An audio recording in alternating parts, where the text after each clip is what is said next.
All right, excellent. So we are going to do a quick changeover. So if I can invite up Dan and Roger and Amanda. And what we're going to, oh, thank you. And what we're going to do now is, we just saw two very different ways of approaching understanding community. Come on up. And I think we have wireless mics coming up here, so you can either speak from here or go there. And Dan, you'll be first, so okay. If you'll just take here. So, you know, Han-Min's approach is sort of understanding both the informal and the formal power and structures in community, and then Janet using the traditional tools that a city has at its disposal in terms of mapping the economy, mapping the assets, and then bringing in artists and a festival as a sort of living charrette. So once you've done that, once you've understand the people who are in a place, then you can return to the notion of community development and the change that we're looking to see. And as we were prepping for this panel with these three artists, three creative placemakers, three artists who are fully artists and working fully in community development, there were two things that I realize are often misconceptions about our work. And the first is that all that artists can bring to community development is painting a mural or plopping a statue of a dude with a sword on a horse in front of something, right? And we're not, none of us in this room are talking about merely decorative work. And the other thing that I often hear from the other side of the spectrum is that sometimes this work can take artists away from their artistic practice, away from their artistic mission. And what I think is interesting about these three projects, as we were prepping and as we introduced these folks to each other, these are three folks that are working fully as part of community development in some very important intrinsic ways and are working fully as artists. So first up is Dan Borelli, who's working on a project in Ashland, Massachusetts. And he is going to run through a really exciting series of slides. And then we will have Amanda, and then we will have Roger. So please join me in welcoming Dan. Do you want to from there? Yeah, I'm going to do this fast. Where's the PDF? Oh, sorry. How do you do right this? there. You just advance. Oh, okay. So thank you very much for inviting me. I am Dan Borelli. I'm from Ashland, Massachusetts originally. I also work at the Harvard Graduate School of Design, directing their exhibitions program. So where is Ashland? Ashland is the second town in along the Boston Marathon route. And the marathon kind of cuts through there. That's a 2-mile stretch at that point. And just north of that marathon route was one of the first colorant plants in U.S. history. It was called the Nyanza Chemical and Dye Plant. They produced colors for textiles. They also later produced colors for the food industry. So the blue of your blue jeans and the yellow of your Twinkies were made here. Yes. As you can see, though, in this ad on the right is a list of unpronounceable chemicals, right? And the byproduct of which was, here's some samples actually from the Ashland Historical Society of yarn produced from Nyanza. The byproduct of this, though, was a tremendous amount of waste. So in the process of chemical production of dyes, you have dirty water, which is called effluent. Now, the effluent in the Nyanza site at one point in time was directly linked to the Sudbury River, of note because it's one of the rivers that Thoreau canoed in the 1850s. So now that is actually part of the Nyanza Superfund site, lined with mercury. So the cognitive map of impact that most people have is this red dot. You can see its proximity to the marathon route. That is a remediated cap done by the EPA in 1988 to 1991. Nyanza is one of the first 10 Superfund sites of the U.S. Of the first 10, it was the last to be remediated. So what the EPA found when they came on site was a very angry community. Why? Because there was always this sort of scare that we were a cancer town. And there was this rumor, or this feeling, this suspicion, this intuition that we were, contaminated. And as you can see here in this map zooming in, well, in the center of a network of ball fields is the site itself. So the site became an informal cut-through for youth. And later, in 1998, these are two friends of mine. They were each a year older who died of an extremely rare cancer called angiosarcoma. There was about 100 cases in the U.S. 5 were within Ashland. They were within 1 year of each other and within a 2-mile proximity of the site. And so I really commend Suzanne Condon, who's the director of that conducted the public health study for the state of Massachusetts. She saw that kind of data and said, it's not a question of proving the data, it's a question of listening to this community who's convinced that they're sick, and it turns out they were right. The guy on the top, Kevin Kane, from diagnosis to death was 11 months, and during those 11 months, he just mobilized. He was the youngest of 9 kids, and his mom was a school nurse, and his mom basically worked directly with the state to conduct a health study with his 8 older siblings. So they just created this incredible network. So part of my project, my application to ArtPlace, and I really moved to be awarded the grant, it's a 3-part project. One is a public exhibition at the Ashland Public Library. So when the EPA showed up, one of the things that the Ashland citizens did was they confronted the EPA and said, you need to make your findings public. And as a result of that exchange between this community and the EPA instituted what is now the Field Repository Program. It's now mandatory for every Superfund site. And it's that legacy of activism at Ashland that I think we're extremely proud of. But you come forward now in time, 30 years, and that's what you see there. That is the Field Repository. So there is a series of binders of technocratic documentation of the contaminants. And what is absent is the presence of the contaminated. So my project is an oral history project where I'm interviewing people, not just Ashland citizens that were directly impacted, but I've interviewed State Senator Karen Spilka, the EPA site rep, Dan Keefe. I'm getting a wide spectrum of participants. So within the public library will be iPads with these video testimonials. I'll use my GSD skills and do scale models, mappings, visual representations to really contextualize the impact. In part because it's so confusing to navigate public knowledge. And that's one of the things that I found really kind of maddening. Here's a diagram of how I'll kind of reconfigure this space. Second part is an ephemeral intervention within the town of Ashland itself, employing what I call, straight color theory from Joseph Albers, which is factual facts and actual facts. I'm kind of employing color theory as social theory. That is, from the insider's standpoint, how the factual representation of your place does not actually represent you, right? So one of the things that I found amazing in my kind of field work with Ashland citizens is they don't know about the contaminated groundwater plume. They only have the cognitive mapping of the remediated cap. So for a night or longer, actually they're interested in having it up longer, I'll change the color grid of the streetlights above and map the impact of the contaminated groundwater plume below grade. The third part is a public memorial, which is a permanent asset that will be given to the town. I'm very happy to say, you see that little yellow triangle on the bottom left. It is the site that the town has given to me. It's town-owned property, which is wonderful.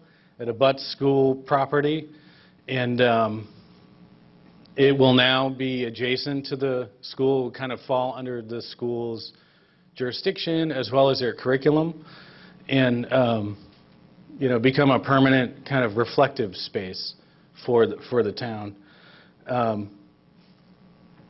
Launched a website for it, which has become a sort of point of contact for everyone within the community. And I'd like to just wrap up by saying that this project basically asserts that remediation is not solely a physical matter, right? It's a cultural, social problem. And the site basically, this project is basically creating a space of discourse and a sort of permanent asset of, I would like to think, as well as do a lot of my Ashland citizens, a positive legacy of activism and kind of, basically what this project does is transform what from the outside looks like a negative narrative, transforms it into a positive one. Really great. So Dan is pretty clearly working at the intersection of environment and open space in a project. And next up, I'd love to invite Amanda Newman from Dance Exchange in Takoma Park, and they are working on a transportation project. So Amanda. All right. Okay, so as Javier said, my name is Amanda Newman. I am 5'2", much shorter than everyone else here. So I am a resident artist at Dance Exchange, which is an intergenerational, civically engaged dance company. We were founded in 1976 by Liz Lerman, but we're now carried forward by a new generation of artists, with Cassie Metter, our artistic director, at the helm. So our body of work has taken us all over the country, all over the world, but thanks to the NEA and ArtPlace, we've had the really remarkable opportunity in the past couple years to be working with city officials, urban planners, artists, local business owners, and community members in our Takoma Park backyard. So I want you to imagine this. Imagine a 1¼ mile stretch of road, which cuts through a really diverse suburban cityscape. This is a length that's pretty easy to walk in about 20 minutes. But to do so, as you can see, can be an incredibly loud, incredibly uncomfortable, and incredibly unsafe experience. This is a 6-lane highway that carries upwards of 34,000 cars into and out of the DC area on a daily basis. But what you have to realize is that this cuts through a neighborhood.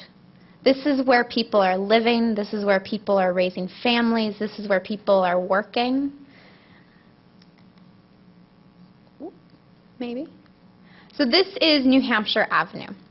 It's a place that's really easy to label as a thoroughfare, not a destination. But in actuality, it's a really diverse suburban landscape of office buildings, of local businesses, of high-rise apartments and single-family homes. There's churches on one side of the street and schools on the other. But more than an area marked by transportation, this is an area marked by change. You walk New Hampshire Avenue and you meet Cheris, who's a young mother who grew up along the avenue, who's really sad to say that the New Hampshire Avenue that she walked as a kid is not the one her daughter is going to know as she grows up. But then around the corner, you meet Kathy, who's a newcomer to the area, who's encouraging her neighbors to actually write to the governor to support the development of a new metro line in the area. So as you're raising this chorus of voices that are living side by side along this 6-lane highway, what you're encountering is this apparent dichotomy between what it means to be deeply rooted in a place and what it means to be passing through. So what we're seeing is that, we have these people who have lived along the avenue for decades, and we have these people who rely on it as one of the area's key transportation routes. And what do you do with the diverse needs and hopes and challenges of those people? So in response, Dance Exchange's multi-year project, New Hampshire Avenue, This is a Place To, is using art making and community dialogue to build the capacity of both city officials and urban planners and their corresponding community members and constituents to build and maintain more meaningful and reciprocal relationships with each other. As this is happening in the midst of incredible shift and incredible transition in the area, what we're beginning to understand is that this is actually placemaking in motion. Now, this capacity building is happening in 2 ways. First, we're acknowledging the power of art making and performance to provide a platform for this diverse range of stakeholders to express, again, those needs and challenges, their hopes and their goals for the area. By working with an incredible team of visual artists, we're creating installations along the avenue that are beginning to surface some of the faces and the stories and make those visible to both those who are deeply rooted in the area, those who pass through on a daily basis, and those decision makers who are really beginning to determine the future of this region.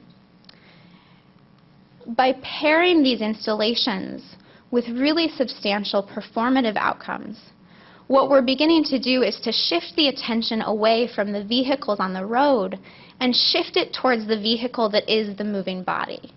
This vehicle that has the power to carry the stories of the past and the present of this area into its future.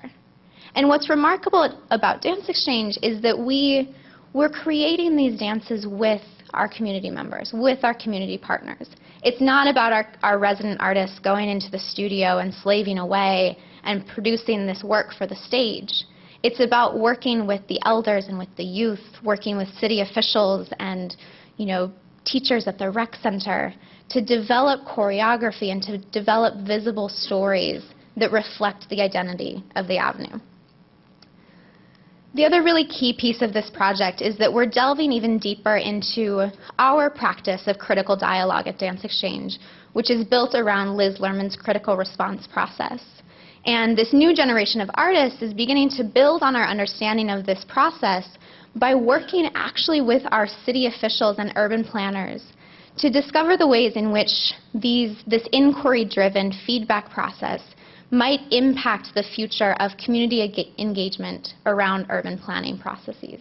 So it's a really exciting way to be able to bring something that we use in our creative practice and to be sharing and building with the urban planners with which we're partnering to say, how is it that we can have more meaningful conversations around community development? So with these two ways of working, what we're discovering, and I was really candid about this on the phone with this group, that the questions that we are encountering are far bigger and more numerous than we anticipated, which is both an exciting opportunity and an incredible challenge. But the one that we're really diving into is this question of how can we, as individuals and communities, create and maintain more meaningful ways to connect with and take responsibility, both for the places in which we are deeply rooted and those places which we pass through. And what's exciting about this question is that it's relevant not just to the idea of place, it's relevant to the idea of community, and it's relevant to this work of creative placemaking that we've all gathered to do. So at this point, I'll pass it back over to this team, but if you're interested in hearing more about this project and about this question in particular, I'll encourage you to come to the transportation sector breakout in just a minute. So, will you just give that to me? Yes. Excellent. Do you want to do it from here? Okay, excellent. So please join me in welcoming Roger from Juxtaposition Arts in Minneapolis, Minnesota.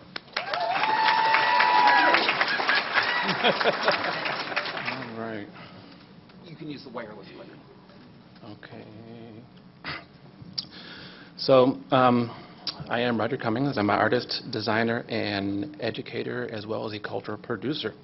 I'm also one of the focal motors of Juxtaposition Arts, a 21st century art and design social enterprise located in North Minneapolis that trains, employs, mentors, and deploys community creatives between 8 and 22 years of age into the creative economy for cultural production and independent livelihoods. Our organization, or this center, is broken down into labs. So we have a training lab where we train young people so that they can go into one of the employment labs. One of those is graphic design and print media, as well as textiles. So young people are able to work with like real clients, real people that come in and need like logos and branding and posters and things like that. Each one of the labs is staffed by a instructor who has their own practice in whatever they're teaching. So we just don't get, random thinkers and smarty pantsers. We get smarty pantsers who are actually doing things and can have these young people into their networks of like contemporary arts or printmakers and things like that. And another one of our labs is contemporary art, where we have young people being able to work with local artists as well as national and international artists that come in and will talk to them about their practice, what they do to be able to make an income, what their portfolio should look like. People like Kenyatta Hinkle, David Cho, Jacoby, and that whole thing. So one of our other labs is called environmental design, where young people work to reimagine space and place. They work with architects, they work with developers, and each one of these labs earns income, earns money, brings in money. Last year we were able to earn about a little more than a quarter of our budget, which is probably about $250,000. And let me see. Within environmental design, the young people know how to. They're trained how to build models. They're trained in urban planning. They're trained to learn the software like SketchUp and different Adobe suite programs, so that they'll be not only marketable, but they know how to do renderings and are more easily able to get into the market. One of the programs inside of environmental design is called tactical urbanism, and tactical urbanism is basically place-based activism that has to do with observation, engagement, prototyping, disruption, conversation, and creative problem solving. So, like the story of how tactical urbanism came to be is that the city called up, the city of Minneapolis called us up and said, there's a place on Nicollet Mall, a few places on Nicollet Mall where there's a bunch of young people that are running around and acting up, being kind of bad and disruptive. So we want to take out all the benches up and down Nicollet Mall as like a solution. Do you have any ideas on what you could do to solve this problem? So we were like, yes, we can. We'll do some engagement, and so we assembled this team of designers, young artists, and community organizers to go down and evaluate the situation. Along the way, some of the people at the bus stop, some of the kids at the bus stop who I guess people would kind of be afraid of them, we employed as well, because they are the experts. They're an asset. They're experts on kind of what happens in and around bus stops and in and around these kind of urban areas. So how we approach this is we do a little William White theory, so like the social life of small urban spaces, and just do observation. We do observation for about a week, and then we do engagement for about a week. When we do engagement, we just don't do it like kind of with the blazed orange vests and the clipboards and things like that, but we actually sit down and play dominoes or spades and ask questions about what works well, what doesn't work well, and that whole thing. And kind of what we found out in talking to these young people is they were disconnected from the economy and disconnected from the downtown fun in that they were like 19, 18, all the way down to like 12. So they couldn't get into bars. The food was too expensive. They didn't have anything to really engage in or to connect with. Very different than people who can afford to go to baseball games and shop and do that whole thing. So we came up with a series of interventions. Some short-term, some long-term. Some of the short-term ones were making mobile kiosks or kind of pop-ups that you could get cheap food at. So like nachos and ramen things like that. Also, kiosks that you could make something or like play games so that young people would have something to like do at night, and it could also employ them. And then one of the other ones was, ones that we would, young people would be able to tell their own stories. So we would do these different engagements in and around downtown, and in and around North Minneapolis, and we got a lot of law enforcement to come and connect with youth in a different way than they normally do. So they sit down and play bones every once in a while or whenever they come through. And we also blow bubbles. Eric said just touch a little bit on bubbles. So the theory and practice of bubbles came when I lived in the red light district of Minneapolis. And about 3 in the morning, you would get a bunch of rowdy, drunk people that got released from bars. And the police would argue with them and tell them to move around, and they would fight with each other and so on. And when I would blow bubbles out of the window, the police would look kind of shook, but they would stop being aggressive. The drunk people would stop acting like they were drunk, and it would just it's like super hard to be aggressive and or fight when there's bubbles around, because it like brings you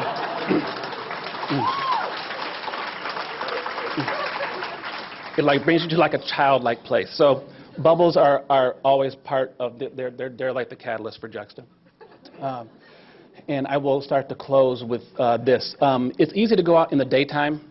Nighttime is a whole different beast. A lot of the workers downtown that work at Macy's and work for the city and stuff like that, they're all gone.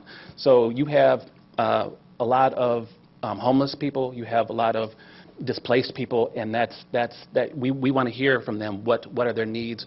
What are some things that we can make you more connected to the city as a whole, because the city as a whole is making lots of money. We're building new stadiums, we're doing a lot of things. None of that trickles down to any of these young people, and to like North Minneapolis. So that was like a part of our charge is to see what was happening at night. As club goers go to the clubs and have fun, these young people are kind of in this little area that is like, again, they can't get in the clubs, they're not old enough to drink, they don't have expendable income, and that whole thing. So I will end with that.